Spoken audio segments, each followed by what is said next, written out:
Hey guys, Diane here at the Grid I Must Review, and today I'm going to be talking about my favorite horror TV shows.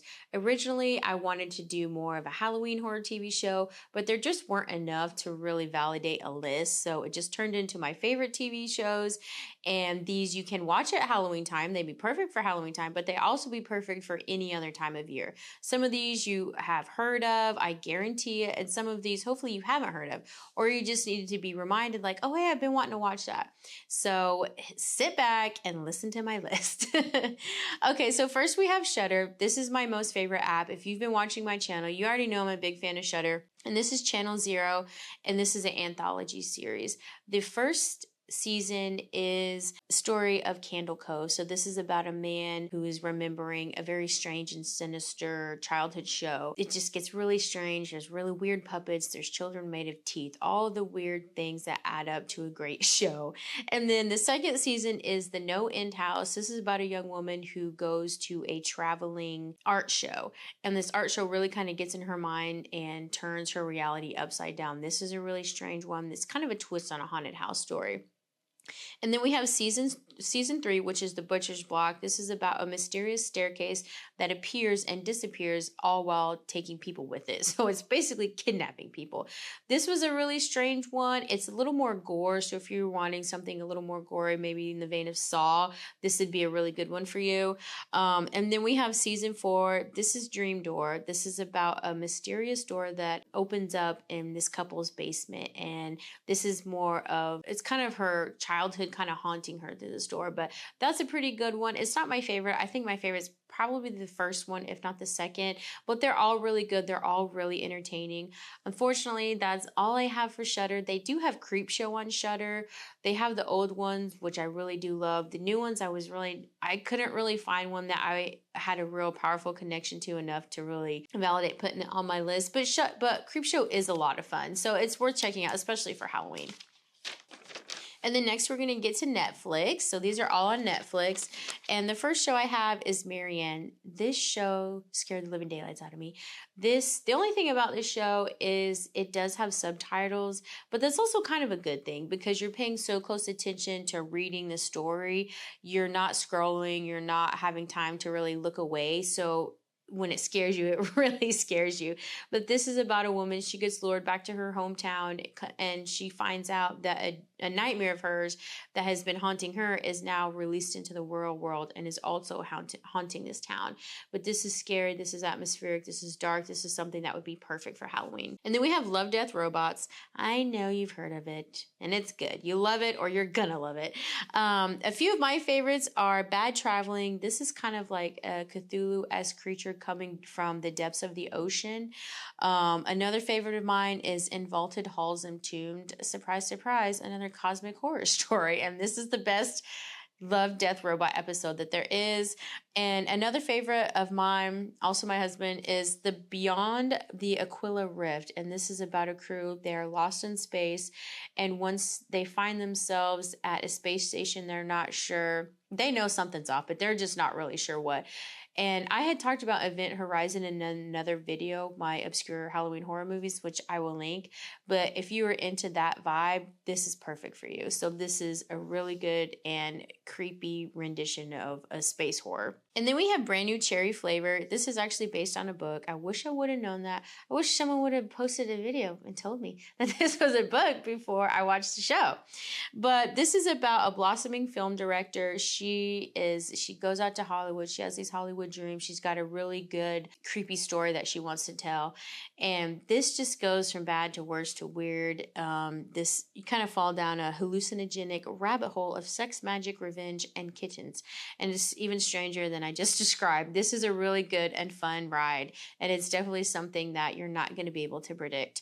And then we have Archive 81. This is about an archivist. He's restoring damaged videotapes, and he's pulled into a sinister mystery involving the missing director and a mysterious cult that they were documenting. This was a really fun show.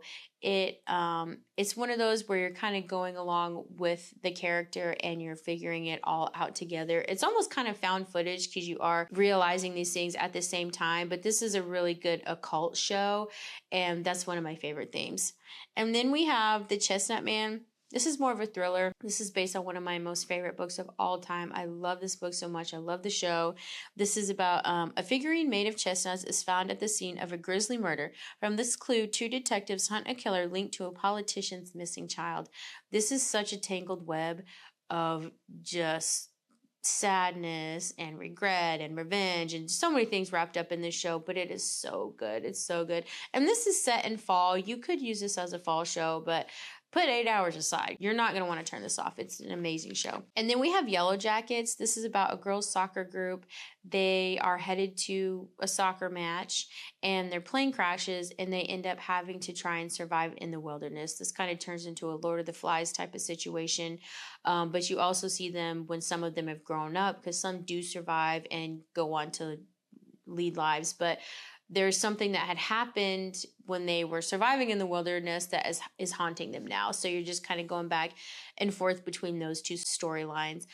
This has Christina Ricci in it. She's really good. It's just a really good story. It's something that I didn't really feel like I was going to enjoy as much as I did.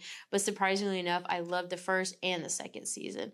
But I think only the first season is on Netflix, unfortunately. So to watch the second one, I think you have to have Showtime. Sorry about that. And then we have Black Mirrors. And yes, this is another very popular show, but if you haven't seen all of these episodes, you've really got to watch them because every single episode is a good one. But a few of my favorites is White Bear. This is a woman wakes up and can't remember anything about her life. Everyone she encounters films her and refuses to interact with her. And when I first watched this, it was so annoying. Just seeing everyone with their phones out. She's clearly going through something. They're just videotaping her. It was just driving me crazy. This is a thriller. It is on the edge of your seat. And this is really going to have you guessing until the very end. And then I also put down Lock Henry. While filming a documentary, a couple discovers a bigger, more sinister story with shocking ties to the past. This is set in a beautiful, picturesque part of Ireland. It's really pretty. The story gets a little dark, but this is another good one that I feel like would be perfect for fall. And then we have Dracula. I was really hesitant to watch this at first, but once I turned it on, I couldn't stop. I watched it all in one day. There's only 3 episodes, so it's not that long. But this is an unconventional nun tries to piece together Dracula's reign of terror through time. And I felt like this had a little bit of a modern twist. It wasn't just the same retelling of Dracula, so I really enjoyed this one. And then, I had to mention Mike Flanagan. He is an amazing director. I love everything he does.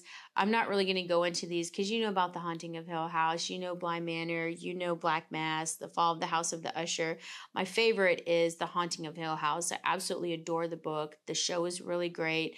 Any of those is a good pick, especially for Halloween. And I'm sure you probably already know that. I wanted to just talk about a few kid-friendly ones because I have kids and these are really cute. Goosebumps, it's nostalgia. Everybody loves a good Goosebumps episode from the 90s. Once you hear that beat, you can't stop. And then we have Hubie Halloween. Yes, it's an Adam Sandler movie, but it's so fun and it's really festive and it's just kind of cute. And then we have Creeped Out. That show is relatively new. I haven't heard a lot about it, but it is really good. It scared the living daylights out of my son. We still give him a hard time about it. And then next we have Monster Season 1, which is the Dahmer story. This is about a serial killer who lures men and mutilates them and has eaten some of them. It's really gross and dark, but it's such a good show. Captivating. You really can't turn away from this even if you wanted to. Also, we have Nightstalker, Hunt for a Killer. This was the craziest story.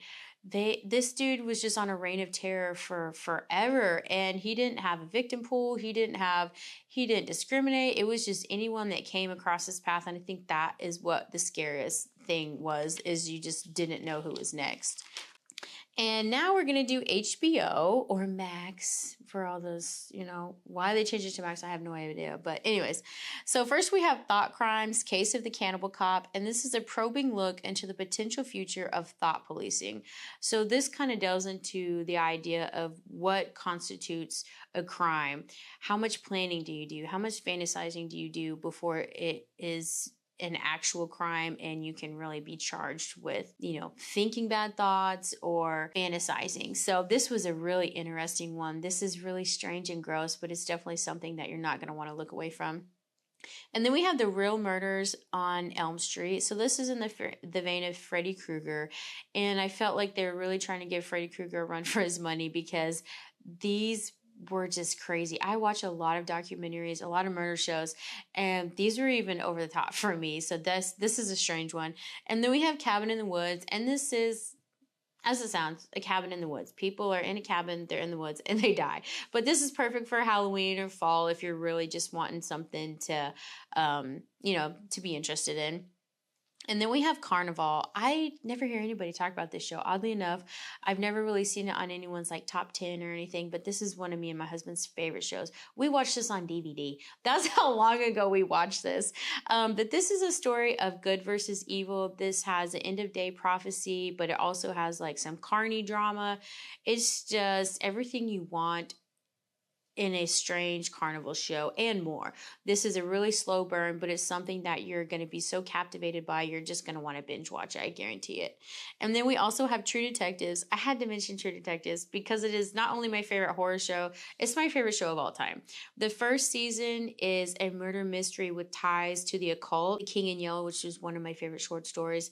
But this was such a strange and demented ride. It also has Matthew McConaughey. Can't go wrong with that, okay? The first and the fourth season are loosely tied together. The fourth season is really good. It's set in Alaska, and I would really recommend you watch that in like January or December. There are Christmas lights in the background, so to me, that's a Christmas movie. That's a Christmas show.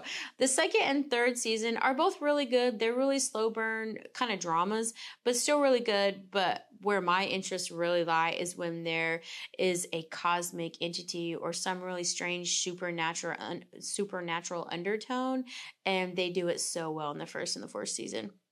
And then we also have The Outsider, which is based on the Stephen King book, which the book is phenomenal. The show is really good. It's not quite as good as the book, but it is really good. It's really enjoyable. The first season, man, it just packs a punch and you're just completely confused. But this is a really good show. I also have Uzumaki on here. I know this is wildly popular and for good reason.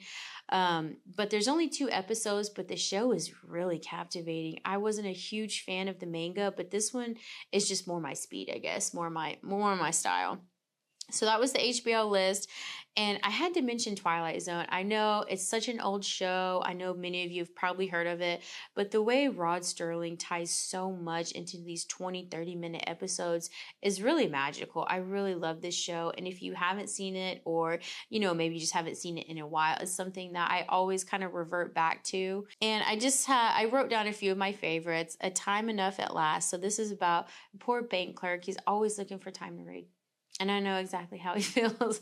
Always looking for time to read, to be alone, to enjoy a book. And he finally gets that time because an H-bomb goes off. And so he has all the time in the world. But the story just goes from there. And then another favorite of mine is A Stop at Willoughby. And for whatever reason, it's not really horror. It's just a really good story that I, for some reason, connect to in a certain way. And if you watch it, you're going to be like, that's a little strange. This is really kind of about a guy running away from his tumultuous life, running away from his horrible job. And that couldn't be further from my life if I tried, but there's something about it that reaches me for whatever reason. But my very favorite episode of The Twilight Zone is The Bewitching Pool, and this is about 2 kids. They live in a very tumultuous family life, and they kind of escape to a different realm to where they can find comfort and safety. This is just all my horror TV shows that I really love, that I really enjoy. If you have some that you want to share with me, please link them in the comments and let me know. And hit that like and subscribe button, and we'll see you next time.